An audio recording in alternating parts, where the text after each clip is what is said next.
What's going on, everyone? Welcome back to the channel. We are your hosts, the Distorted Theorists. And today, well, I had surgery, but I still made sure to get out to day one with my boy Peter for the Thunderbolts theatrical premiere, world premiere here in Cineplex at St. John's, Newfoundland. But before we get in talking about our review, spoiler free, as always, if you want to support the channel, we do appreciate if you would just take 1 second to hit that subscribe button, hit that like button, and leave us a comment down below if you've seen it. Did you like it? Did you enjoy it? Peter, I gotta say, take us in. So Marvel, I'm gonna leave this off. Marvel's back. You know, it's been one of it's been low hanging fruit for the last little while to go after Marvel with so many things. Like if you've been watching Marvel as of late, it's kind of like It's been definitely a roller like coaster. We had, like Deadpool, Wolverine, return to form of its own kind of thing, and then there was Captain America. That was a shot right to the plums there. But when you, but I was going into this with a lot of cautious optimism, and I really had everything kind of held back. And Marvel's back, baby. Yeah. I've talked about this before on the channel, where Kevin Feige has gone on record saying, like, okay, it's not quantity anymore, it's quality.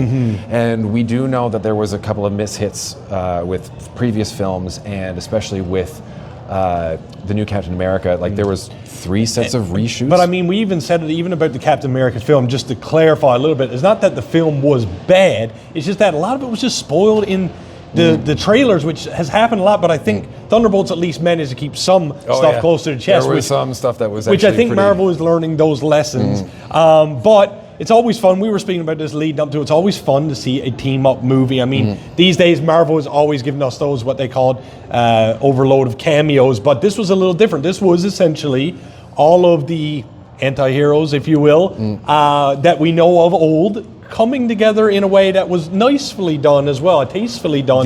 I like how they met up. Yeah, well, yeah, how they the way that they got everyone together was a neat way of doing it. Instead of having 12 movies leading up to the point, and they go dun dun dun, and then everyone kind of come up and do their thing.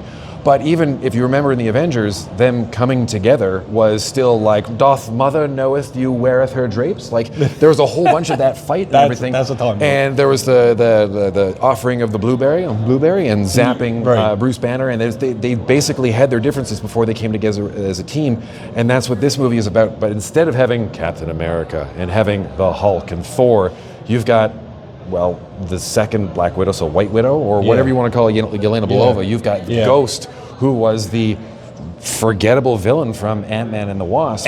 But probably one of my favorite Thunderbolts in this movie, just the way they use her powers, I'll say that much. And you've got U.S. Agent, who, I mean, he was in a show. And he was shunned towards the end, so. And we had Taskmaster, and we've got Bob, and we've got the Red Guardian. Yeah, but you know what?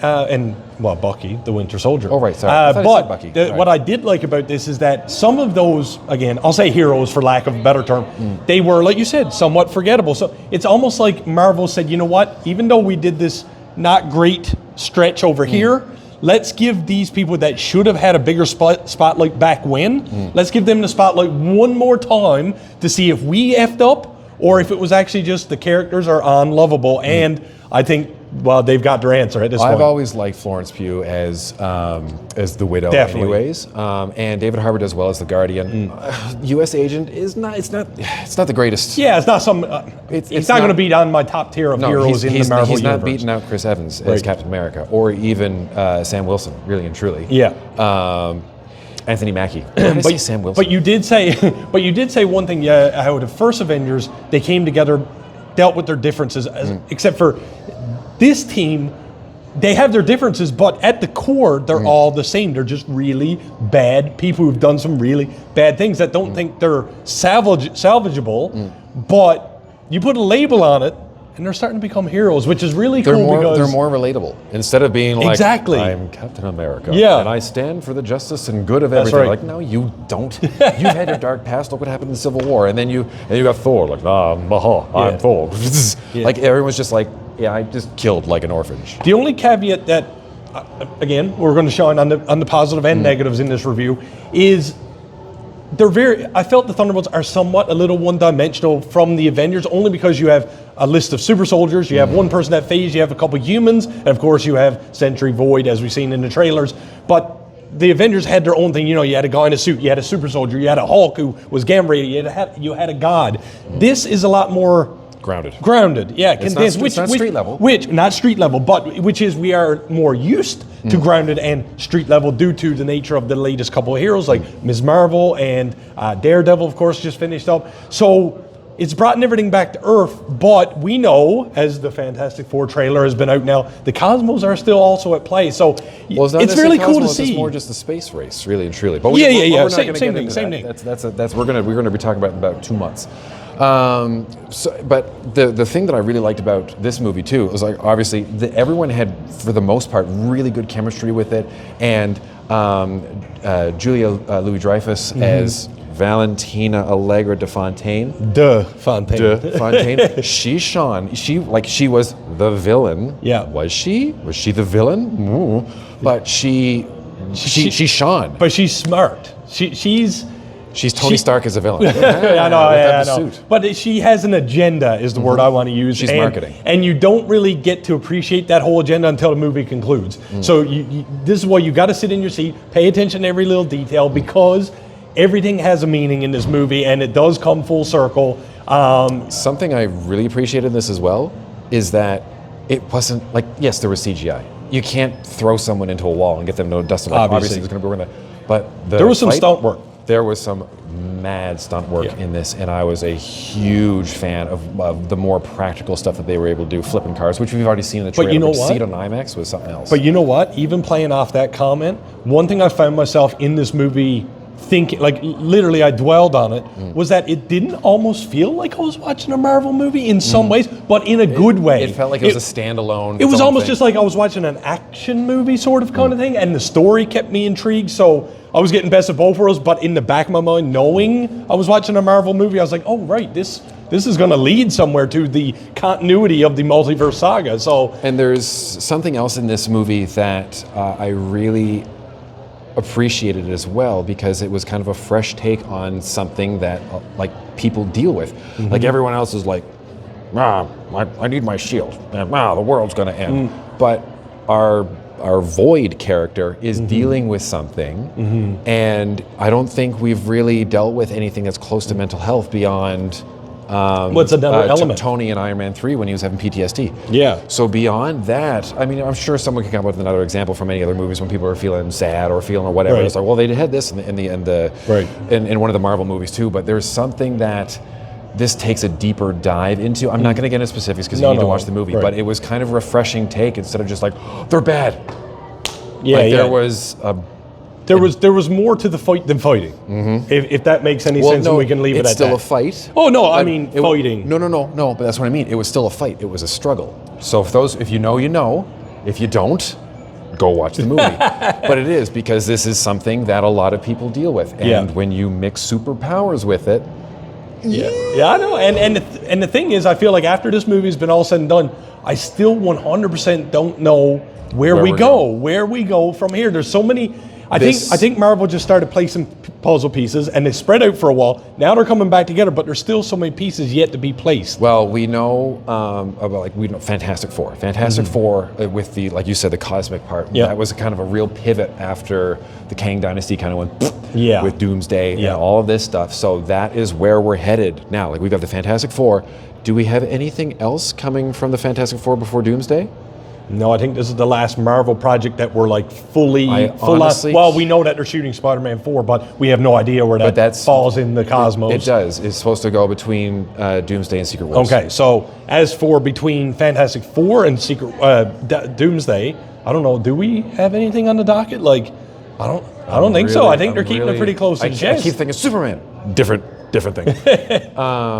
There is. I want to say that there's something else. I don't know. Or maybe I'm thinking of if we're forgetting. If we're just there's Ironheart's coming out as well. But I think we're focusing on the movies here. But you know what? I'm okay. The unknown now. Kind of what this movie is all about. The unknown. That gap, the void between Fantastic Four. That was a good one. The void between Fantastic Four and Avengers Doomsday might just be the intrigue that we as Marvel fans need now to get kicked off and get ready for the Russo's brothers returning. So I mean, like careful. Russo said a hand in Electric State.